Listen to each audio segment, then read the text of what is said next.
সিয়াম থেকে আমরা শিক্ষা নিলাম যাবতীয় অশ্লীল অশালীন গর্হিত কাজ থেকে বিরত থাকা। সেই জন্য সমস্ত মুসলিম ভাইদের কাছে আমার অনুরোধ, मुझे मंजूर नहीं मैं किसी की शिकायत करूं, मुझे मंजूर नहीं मैं किसी की शिकायत करूं, मगर बात ही से बात निकल आती है तो मैं क्या करूं।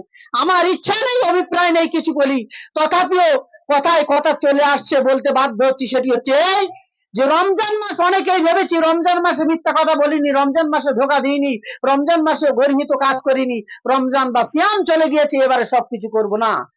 সিয়াম থেকে আমরা একটা মাস ট্রেনিং নিলাম, একটা মাস আমরা ট্রেনিং নিলাম কিভাবে ভালোভাবে চলা যায়, সৎভাবে চলা যায়। হ্যাঁ, এই ট্রেনিংটা যেন আমরা 12 মাসের জন্য যেন আমরা এর ধারাবাহিকতা বজায় রাখি। কারণ এই ট্রেনিং এর মাধ্যমে যেহেতু এটা আমরা সিয়ামটা